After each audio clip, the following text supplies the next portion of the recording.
जय भीम साथियों, देश में दलितों को लेकर राजनीति परवान चढ़ रही है।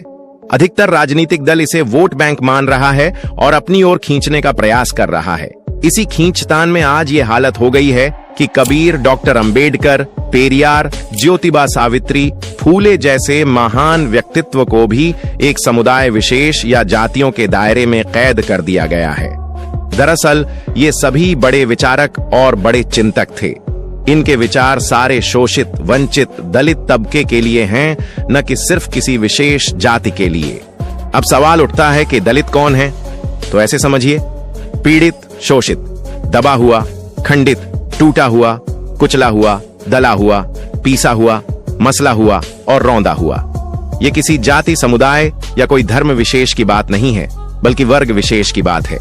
अगर यह किसी जाति विशेष की बात होती तो बाबा साहेब के शिक्षक कोई ब्राह्मण न होते, उन्हें पढ़ाई के लिए विदेश भेजने वाला कोई सवर्ण न होता।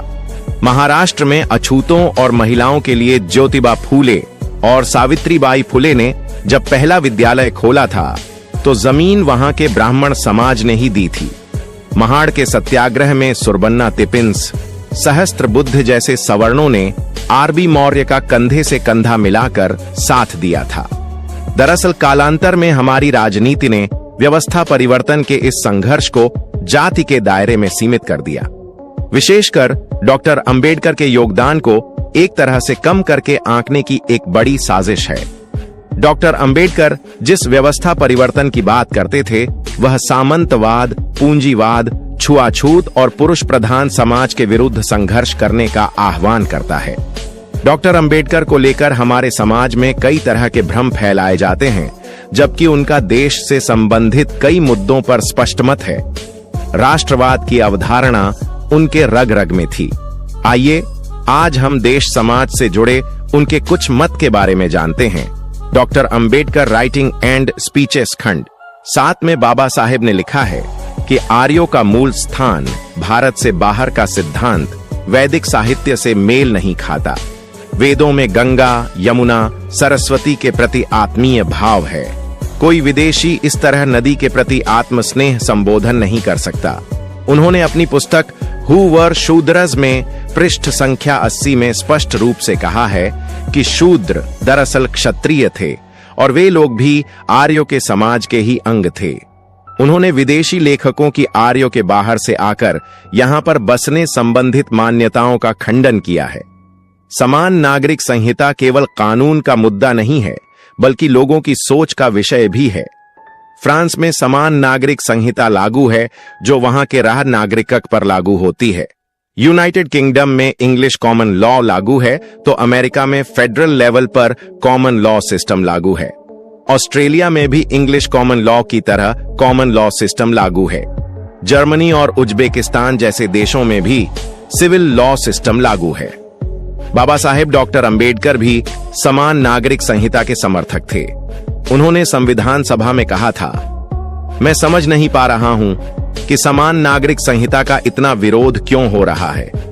यह सवाल क्यों पूछा जा रहा है कि भारत जैसे देश के लिए समान नागरिक संहिता लागू करना संभव है।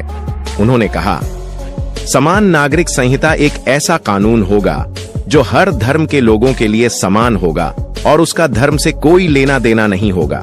इस कानून में परिवार, विवाह, संपत्ति और मूलभूत नागरिक अधिकार के मामलों में बराबरी होगी।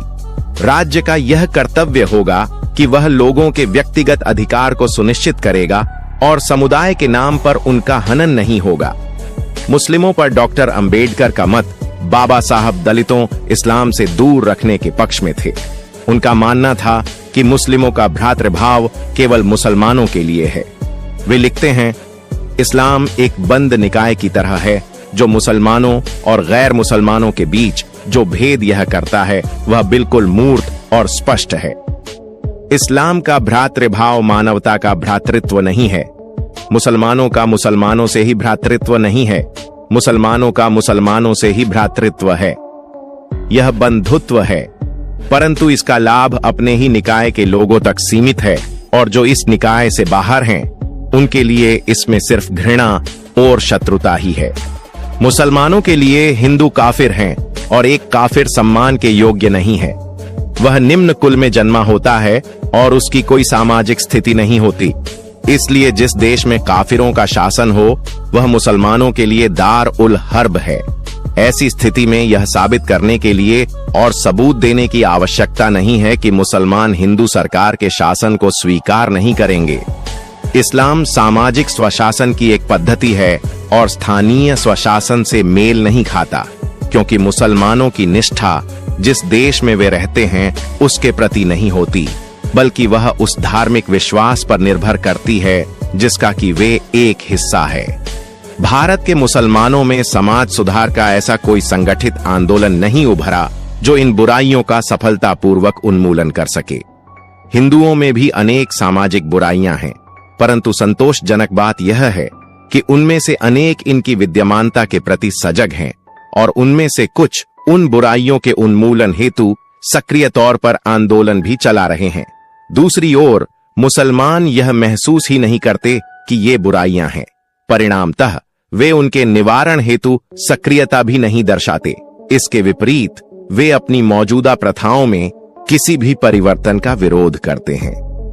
धारा 370 पर डॉक्टर अंबेडकर का मत पूर्व प्रधानमंत्री जवाहरलाल नेहरू जम्मू कश्मीर के लिए विशेष प्रावधान चाहते थे और उन्होंने बाबा साहेब को संविधान में इस विशेष आर्टिकल जोड़ने के लिए कहा, लेकिन बाबा साहेब ने ऐसा करने से इनकार कर दिया। डॉक्टर अंबेडकर जानते थे कि धारा 370 के दुष्परिणाम क्या होंगे। उन्होंने कहा कि ये देश हित में नहीं है, इसलिए मैं ऐसा नहीं करूंगा। उस समय नेहरू के खिलाफ जाने की हिम्मत किसी में नहीं थी, लेकिन बाबा साहेब देश हित के लिए नेहरू के खिलाफ भी चले गए थे। उन्होंने अनुच्छेद 370 के बारे में शेख अब्दुल्ला को लिखे पत्र में कहा था, आप चाहते हैं कि भारत जम्मू कश्मीर की सीमा की सुरक्षा करे, यहाँ सड़कों का निर्माण करे, अनाज की सप्लाई करे, साथ ही कश्मीर के लोगों को भारत के लोगों के समान अधिकार मिले। आप अपनी मांगों के बाद चाहते हैं कि भारत सरकार को कश्मीर में सीमित अधिकार ही मिलने चाहिए। ऐसे प्रस्ताव को भारत के साथ विश्वासघात होगा, जिसे भारत का कानून मंत्री होने के नाते मैं कतई स्वीकार नहीं करूंगा। गौरतलब है कि जिस दिन यह अनुच्छेद बहस के लिए आया उस दिन बाबा